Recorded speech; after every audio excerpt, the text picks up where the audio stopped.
Hello guys, welcome to Rise of Your Dawn episode 2. So, today we will be exploring the town and kind of elaborating on the point I made for in the last video, kind of more fact. That'll be the first 5 minutes, and that's basically the plan. Now, first of all, going through this town, you get to a sense of what I meant by like the cultures. Like I kind of said backwards how they take it from Nordic.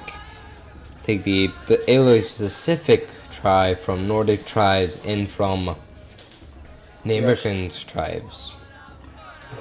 From the American tribes.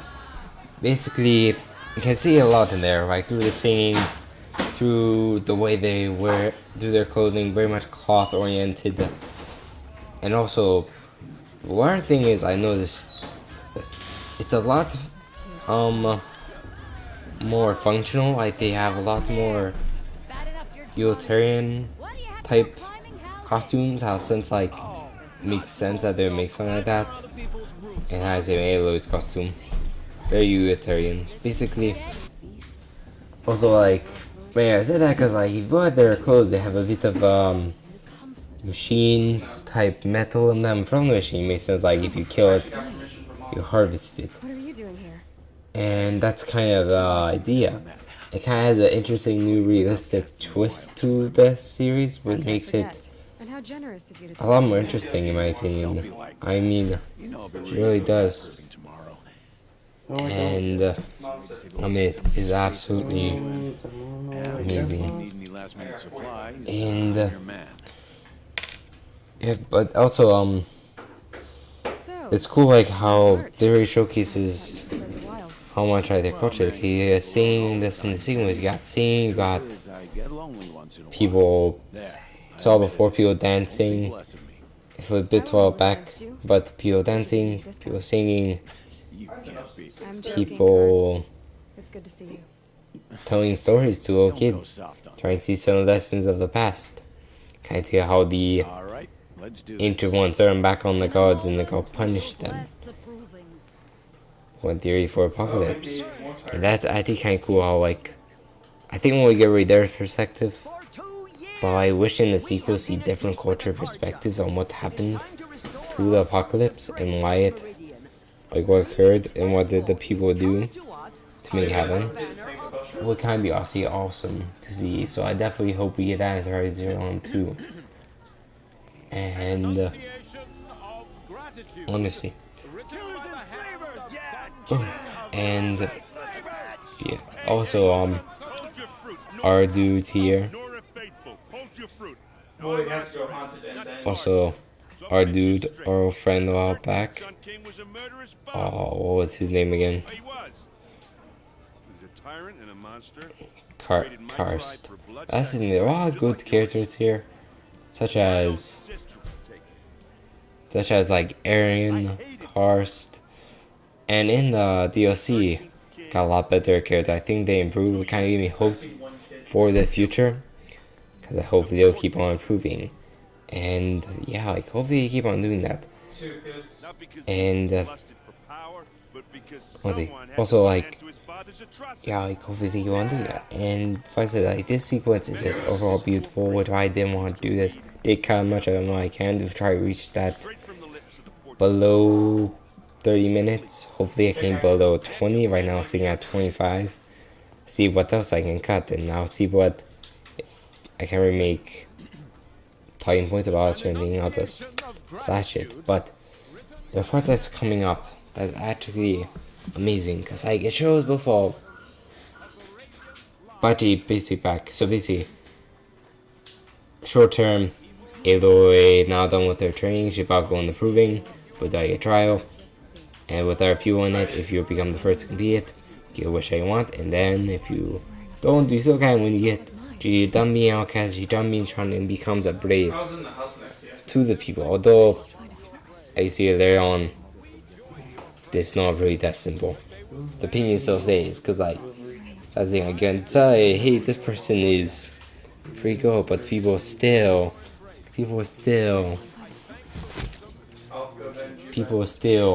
do it. But I'll let you watch this clip. Enjoy. Take your place right there.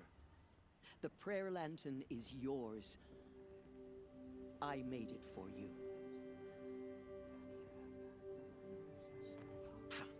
Blasphemy, sisters. Aspirants, before each of you sits a prayer lantern crafted by your mother. In her honor, light its flame.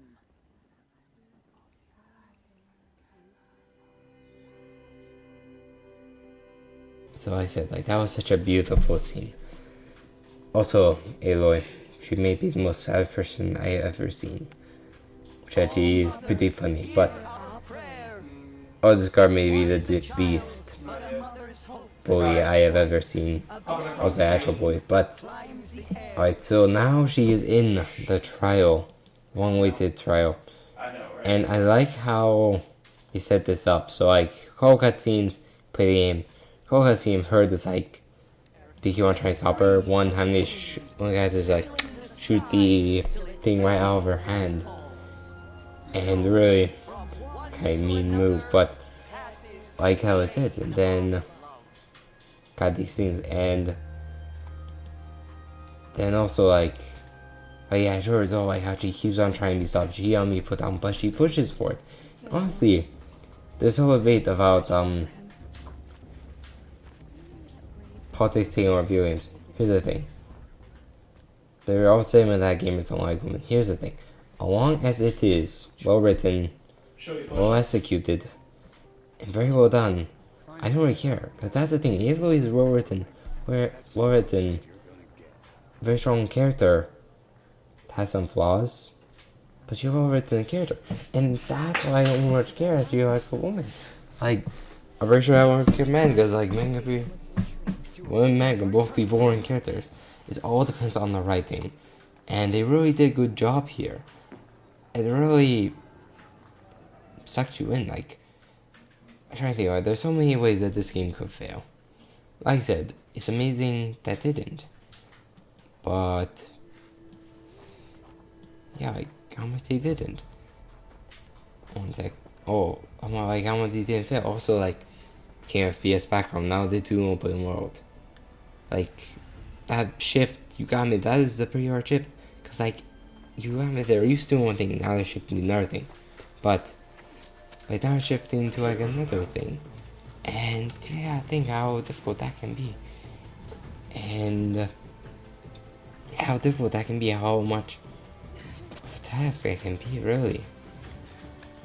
And it is downright astounding. And there's so many ways it could have failed. So many ways.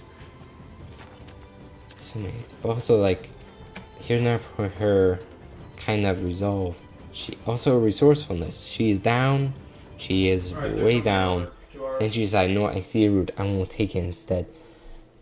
Even though almost dying, but like, seriously, that like kind of showing her fact that her character is character development. It's showing bits of her personality through cutscene stuff. That's what you should do.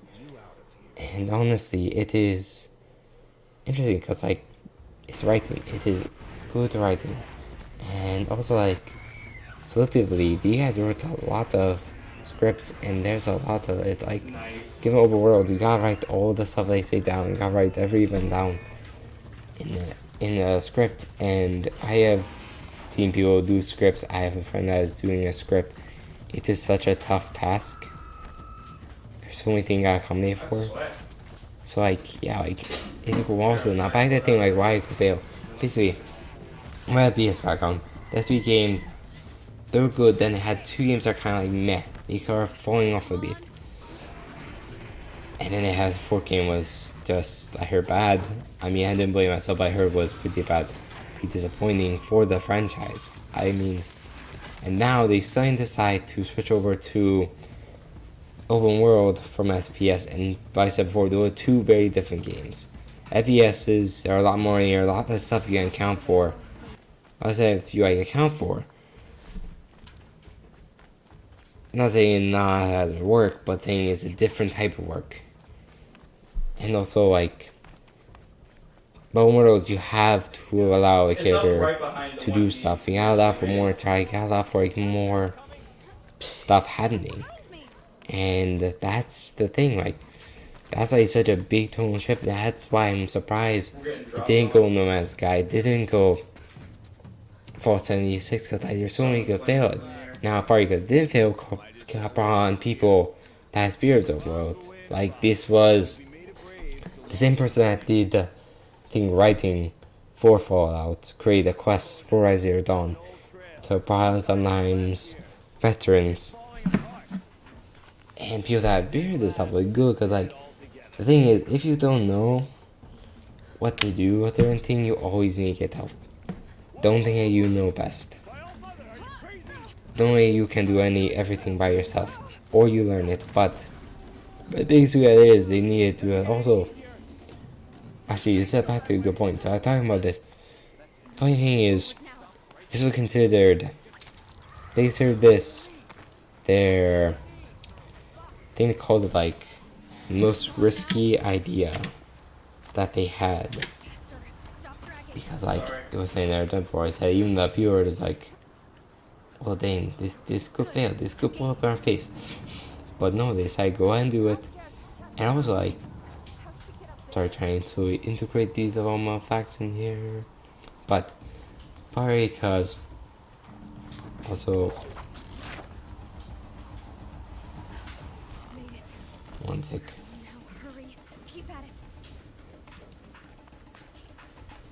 So they had like, I think, like 30 proposals for designing their Dawn, and they went over all them. All of them were like FPSs, but different style.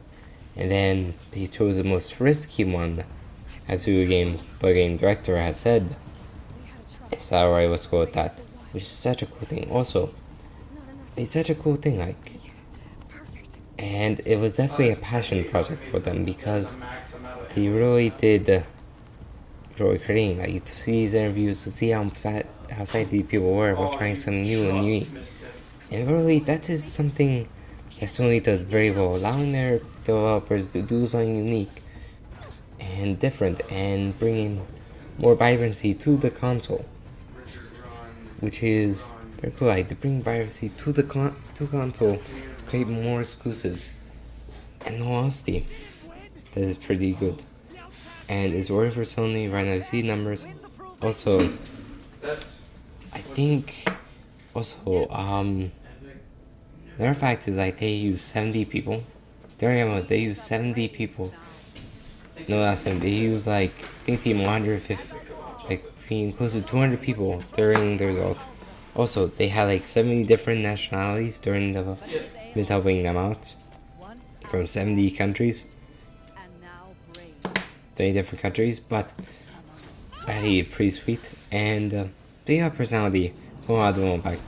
Part of personality of Aloy is actually taken for a voice actor Ashley Burts, which is actually kind of cool, and pretty sure she has some input on the character, which is actually putting her layer to it. I mean, that's actually pretty sweet. And really, like, all that stuff, whereas it's a very careful game, and all this is like, you want this kind of answer a question, why is it so good? Because they cared, because they wanted to do it, and really because of passion. Because like I said before, these people don't go into the game industry without having a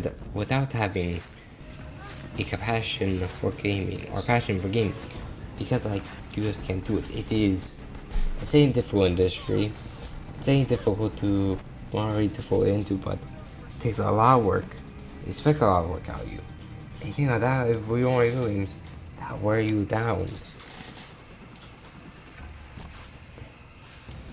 That will wear you down to an extreme point if you don't like it, and probably make you quit. And a good thing, like, when you get that extra mile as a feeling in depth, you get to design something that you want to design, which is still very good. Like, it's very good for people. And like I said, this is one thing I dream of hopefully doing when I get older, or at least more understanding of it. And really, like, this is why I like games. Even if there's some games that are bad, I said, it's always people at the top who make those decisions. The game devs love the game, and they're not trying to be manipulative. They do it for the passion. They do it for the game, and they do it for the gamers. And of course, like, sometimes they fire back. Like, people criticize, sometimes they fire back, which is kind of justified because, like, it's your job. But also, you can't admit, they've been working on this project for several years, and people that start trashing it, that could be hurtful. Because, like, this is something you spent vast majority, like, creating if you're just trashing it. And yeah, it also kind of shows, like, how much better of a character you have if you can just take it and be like, okay, we'll make better next time. That shows, like, a lot better character than last time. I mean, yeah, like I said. But, yeah. Well, but I guess we'll figure out in the next episode what happened. It's like, I'm not showing you, do have to play the game. Mwahaha.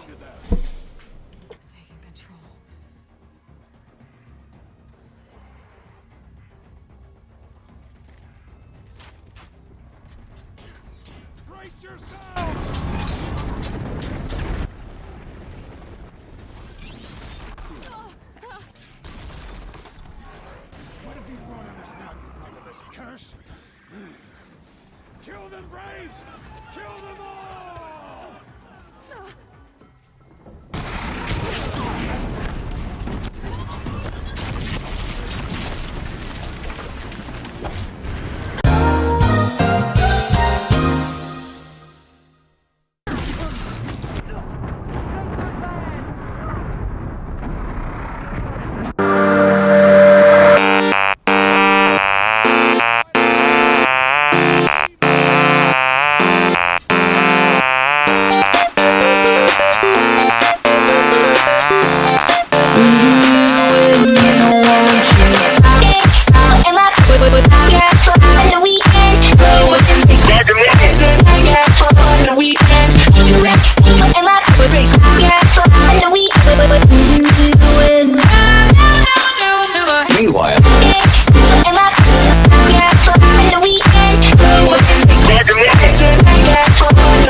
here's the thing I don't understand. Like, every time there's like super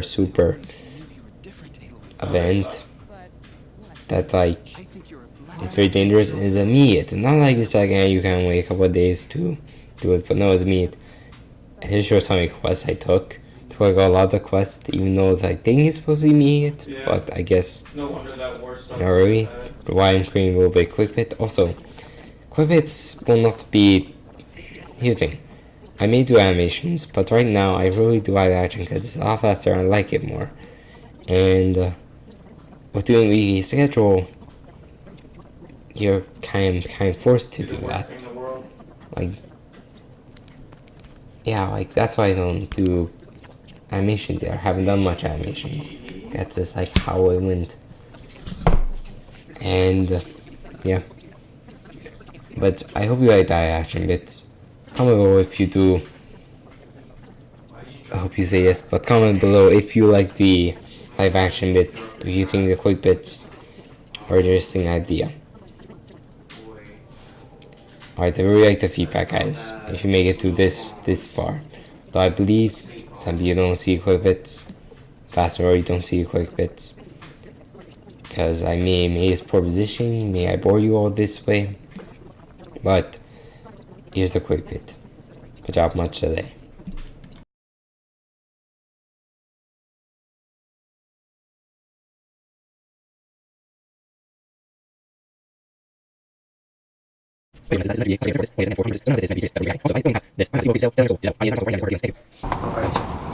Alright. Where is it? Where is this darkness? I must defeat it and find it. Then crush it beneath my feet. I must protect my friends and my family, which is about. Where is this time? I must be the best person in this world. I must be the only person that can do this. I don't let nothing stand in my way. I can't let.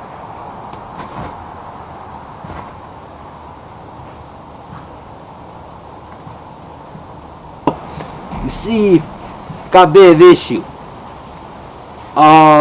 Very serious, but my wife wants her necklace. It's out somewhere in the world. And I'll tell you about the details. Oh wait, no wait. Get interest you with some loot and some money. Maybe? Well, I was gonna help this obvious distraught civilian. Alright.